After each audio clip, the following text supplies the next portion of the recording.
Have you ever heard the saying, give a man a fish and you feed him for a day, teach a man to fish and you feed him for life? The idea behind this is that acquiring a skill has a longer lasting and perhaps further reaching impact than acquiring an object. Now this saying is from the perspective of the giver, but what about the receiver? Would you prefer a fish or the skill of fishing? Your decision might depend on how hungry you are in that moment. It might also depend on how forward-thinking you are. Okay, setting the fish aside, one day recently I came home from work and found these mysterious boxes on my front porch. The boxes contained everything I would need to put together a Onefinity Woodworker CNC machine. What is a CNC? Well, CNC stands for Computer Numerical Control. Basically, it's a machine that could carve and cut out what I design on a computer. That sounds awesome, but I'd never owned one, never used one, never put one together, and I'd never used computer design software before.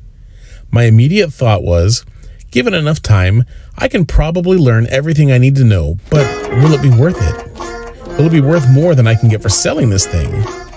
What's this thing worth anyways?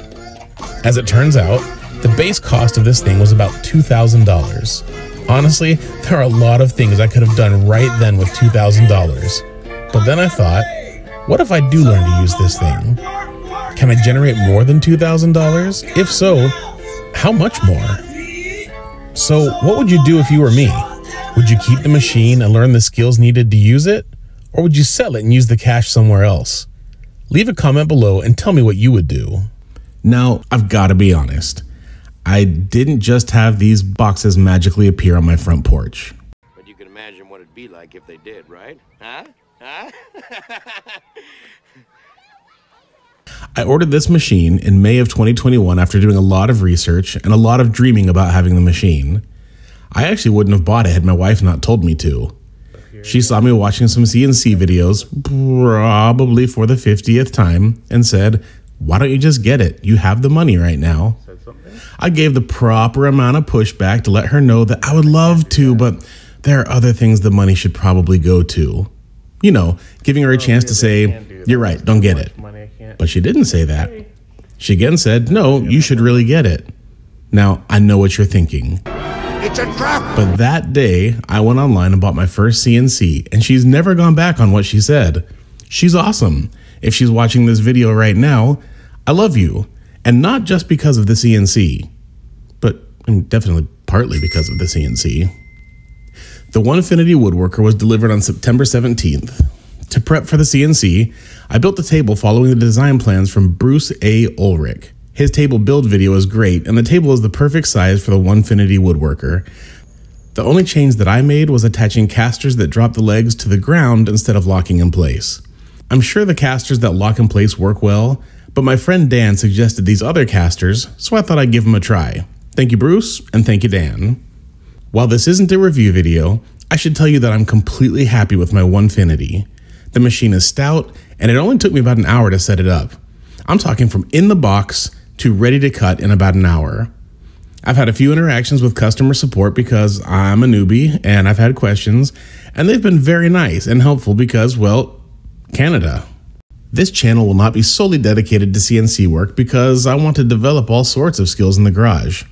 Remember when people thought that digital books and e-readers were going to be the end of books in bookstores? Well, that hasn't been the case, but it has made reading more accessible. I think that's the same with the CNC.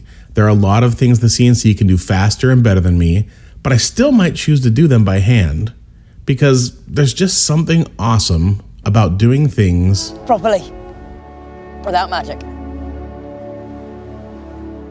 Now, I can't end this video without addressing the initial question myself.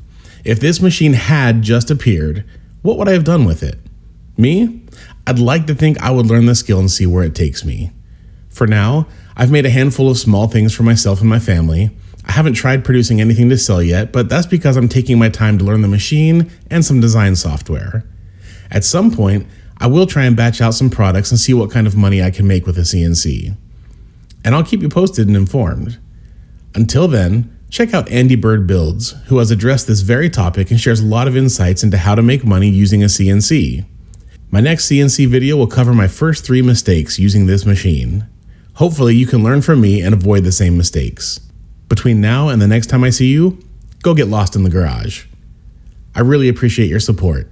If you learned something from this video, please give it a thumbs up. If you'd like to see more content, please consider subscribing, as it lets me know that there are people out there benefiting from my videos.